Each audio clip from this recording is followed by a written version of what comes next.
Assalamualaikum warahmatullahi wabarakatuh. Saya Arini Tristiadina dari Prodi Pendidikan Pancasila dan Kewarganegaraan dari Universitas Negeri Padang. Baiklah, di sini saya akan menjelaskan mengenai materi Pendidikan Pancasila dan Kewarganegaraan tentang kasus-kasus hak dan pengingkaran kewajiban warga negara.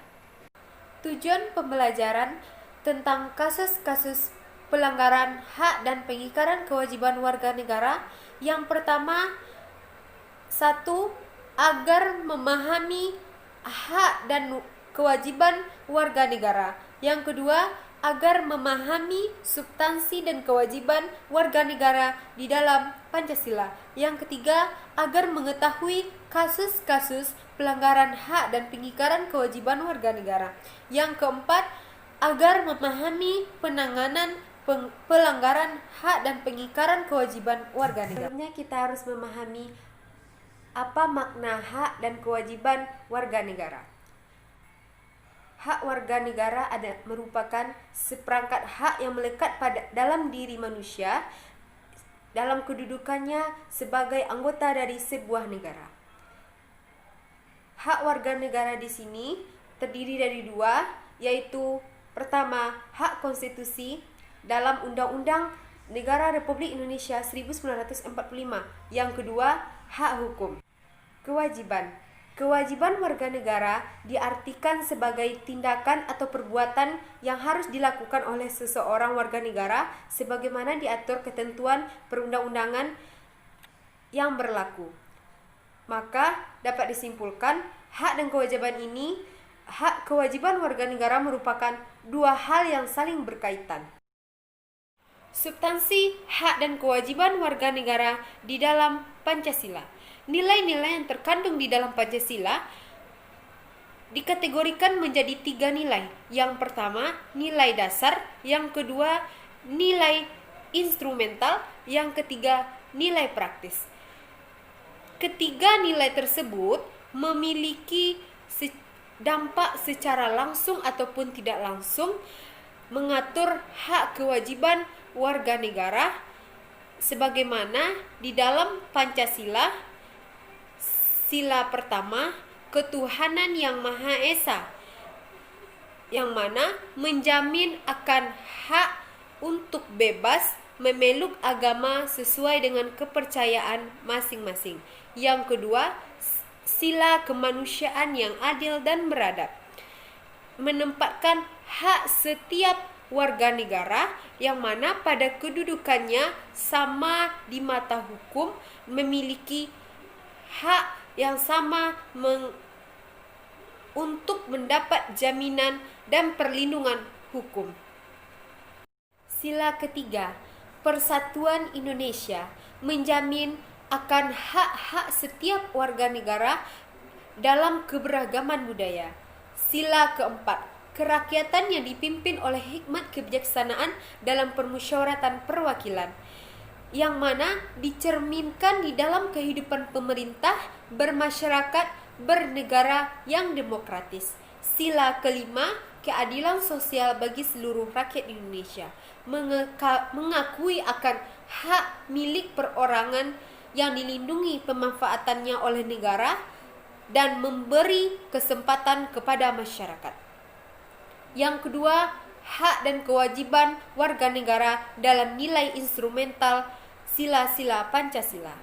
Nilai-nilai instrumental pada dasarnya merupakan penjabaran dari nilai-nilai dasar yang terkandung di dalam Pancasila, jenis hak dan kewajiban yang diatur di dalam Undang-Undang Dasar Negara Republik Indonesia tahun 1945, yang terdiri pertama, hak atas kewarganegaraan, di mana ini sudah diatur di dalam pasal 20, merupakan jaminan atas hak warga negara untuk mendapatkan status kewarganegaraan yang tidak dapat dicabut secara semena-mena. Yang kedua, kesamaan kedudukan dalam hukum dan pemerintahan. Dalam pasal 27 ayat 1 merupakan jaminan hak warga negara atas kedudukan sama dalam hukum dan pemerintahan. serta merupakan kewajiban warga negara untuk menjunjung tinggikan hukum dan pemerintahan. Yang ketiga, hak dan pekerjaan dan penghidupan yang layak bagi kemanusiaan. Sudah diatur di dalam pasal 27 ayat 2 menyatakan bahwa tiap-tiap warga negara berhak atas pekerjaan dan penghidupan yang layak bagi kemanusiaan. Yang keempat, hak dan kewajiban bela negara. Dalam pasal 27 ayat 3 menyatakan bahwa setiap warga negara berhak dan wajib ikut serta dalam upaya pembelaan negara. Yang kelima, kemerdekaan berserikat dan berkumpul. Diatur di dalam pasal 28 yaitu hak dan kewajiban warga negara untuk berserikat dan berkumpul serta mengeluarkan pikiran secara tulisan maupun secara lisan. Yang ketiga, hak dan kewajiban warga negara dalam nilai praksis sila-sila Pancasila. Nilai-nilai praksis pada hakikatnya merupakan nilai-nilai instrumental dan nilai dasar dari Pancasila yang dapat dilaksanakan di dalam kehidupan sehari-hari oleh warga negara. Kasus pelanggaran hak dan pengingkaran kewajiban warga negara. Yang pertama yaitu kasus pelanggaran hak warga negara.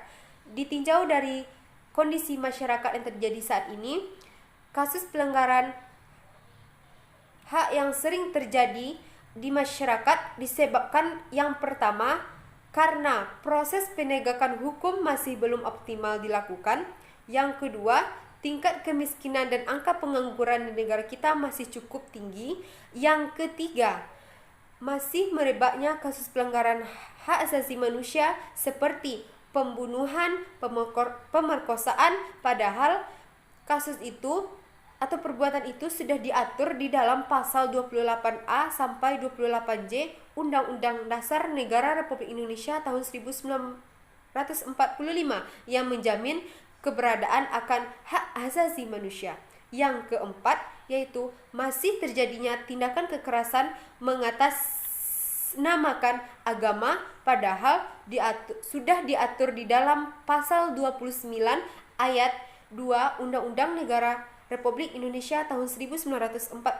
Yang kedua yaitu kasus pengingkaran kewajiban warga negara. Pengingkaran terhadap kewajiban warga negara tersebut biasanya disebabkan oleh tingginya sikap egoisme yang dimiliki oleh seseorang yang ada dalam pikirannya hanya sebatas untuk mendapatkan hak sementara yang menjadi kewajibannya dilupakan atau tidak dijalani. Bentuk pengingkaran kewajiban warga negara seperti pertama, kurangnya partisipasi dalam usaha pertahanan dan keamanan negara.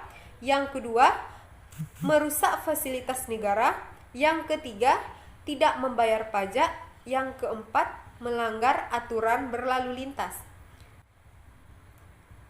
Di dalam kasus pelanggaran hak dan pengingkaran kewajiban warga negara tentu mempunyai penanganan terhadap pelanggaran hak dan pengingkaran kewajiban warga negara tersebut. Yang pertama, upaya yang dilakukan oleh pemerintah dalam pencegahan mengatasi kasus pelanggaran hak dan pengingkaran kewajiban warga negara tersebut. Yang pertama, supremasi hukum dan demokrasi harus lebih ditegakkan. Yang kedua, mengoptimalkan peran lembaga selain lembaga tinggi negara yang berwenang dalam penegakan dan hak kewajiban warga negara.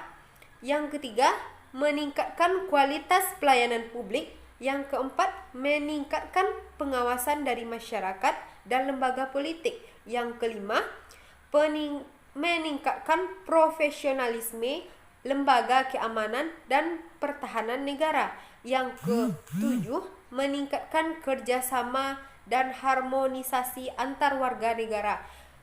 Yang kedua, penanganan dilakukan yaitu membangun partisipasi masyarakat dalam cegah terjadinya pelanggaran hak dan pengingkaran kewajiban warga negara. Setelah penjelasan dari saya mengenai materi dari kasus pelanggaran hak dan pengingkaran kewajiban warga negara. Kalau ada yang kurang saya mohon maaf. Terima kasih. Assalamualaikum warahmatullahi wabarakatuh.